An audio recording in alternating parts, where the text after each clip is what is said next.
My first year in SaaS sales, I earned $40,000 as an SDR. My last year in SaaS sales, about 10 years later, before I became a CEO and entrepreneur, I was fortunate to earn $1.63 million in a single year. In this video, I want to share 20 sales cheat codes that I wish I knew when I got started. Now, before we get into these 20, go ahead and like this video, subscribe to the channel so that you don't miss a single money-making deal closing tip from the top 1% of revenue experts. Let's go ahead and get started.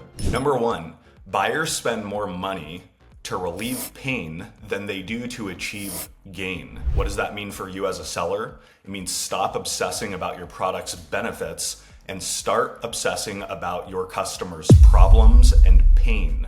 Number two, the biggest opportunity your competition is probably not leveraging is deep and wide multi-threading. That gives you an opportunity to swarm your deals, reach out to multiple people on the buyer side and have multiple people on your side reach out to those buyers. If you're swarming your deals and your competitors aren't, you will win.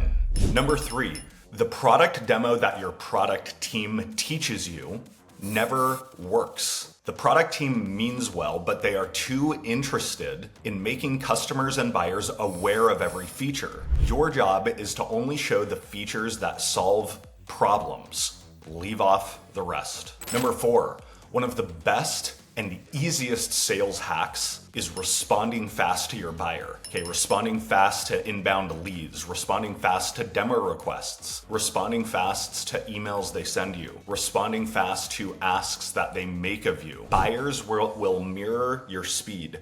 If you respond fast, most likely they'll respond fast. On the other hand, if you respond slowly, they are going to respond slowly and your sales cycle is going to get longer. Number five, personalization will help you book more outbound meetings, but there are diminishing returns to it. Adding way too much personalization creates a lot of work and doesn't add to conversion. The rule of thumb here is to scale your personalization to the scale of the account. If you're targeting an account that could be worth millions of dollars in terms of revenue and they're a high propensity account, then you're best served personalizing deeply. On the other hand, if you're targeting a mid-tier account that could pay mid-tier dollars, it's best that you scale your personalization accordingly. Number six, offering an end of month or end of quarter discount only ever works if your buyer has total control over pulling the trigger. If they still have to get approval from others, if they still have to go through legal, through procurement, or anything like that, it's not going to move the needle, it's not going to close the deal, and worse, you're going to lose a ton of credibility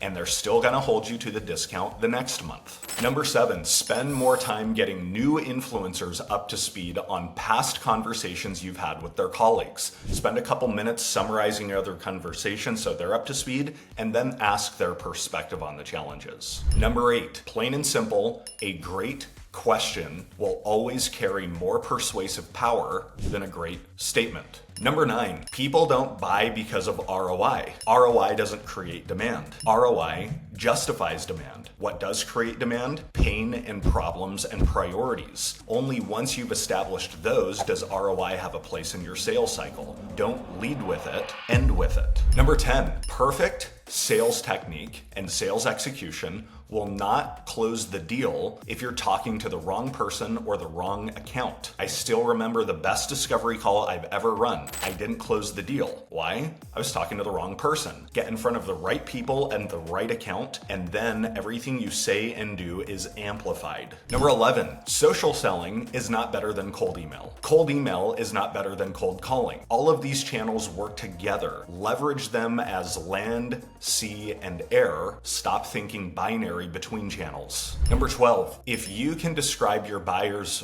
problem better than they can describe it themselves, their light bulbs will turn on. It's almost beautiful. Buyers favor the seller that can best articulate their problems. Buyers will buy more from you when they feel understood by you than when they understand you. Big difference. Number 13, get to know your market like the back of your hand. If you know your buyers so well that you can peer into their soul, you are going to win. Get to know their pains, their fears, their frustrations, their hopes, dreams, and aspirations. When you get to that point, you will carry enormous influence power. Number 14, buyers never reveal the real problem after your first or second question. Your job is to uncover the need behind the need. Not the need, but what is the need behind the need? Being able to do that and do that well without your buyer feeling like they're being interrogated is the closest thing there is to a magic bullet in sales. Number 15, senior executives and those in the C-suite, they want to know that you did your homework.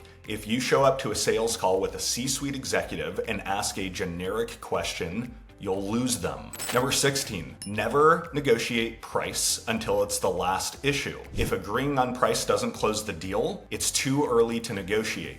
Remember these words. Let's say you and I agreed on price right now. What would still have to happen before we move forward together? If there are still significant steps to take, then you're negotiating too early. If, on the other hand, the buyer says nothing, we're past legal review, we're past all approvals, and all we have to do is agree on price and commercials, and then we can get a deal done, then negotiate away. Number 17, every time you demonstrate a feature, preface it with the problem that feature solves. You'll double your demo success with this change alone if you're not already doing it. The worst thing you can do during a demo is to present a feature or a solution that's in search of a problem. If your buyer is thinking to themselves, what problem does this solve? You lose. If, on the other hand, you say earlier you said, and then you summarize their pain, and then you show the feature that solves it, that is the essence of a super effective deal closing demo. Number 18, stop blaming buyers for falling short.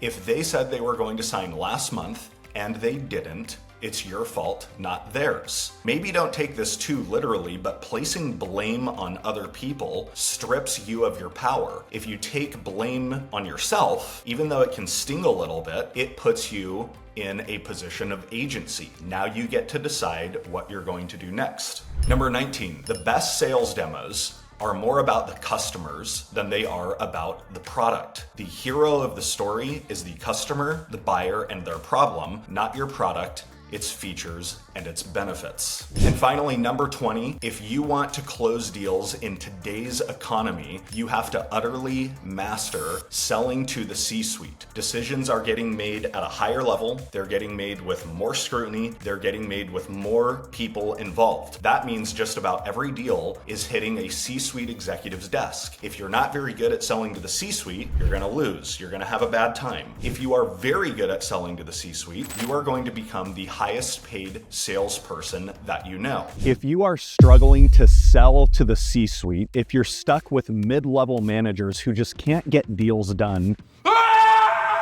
and if you're sick and tired of closing small deals instead of the big deals that lead to huge commission checks,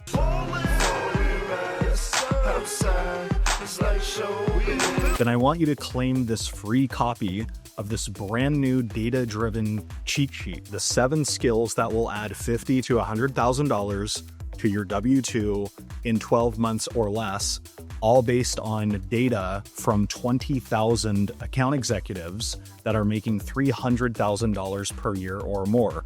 Go ahead and enter your email and I'll send you the cheat sheet for free.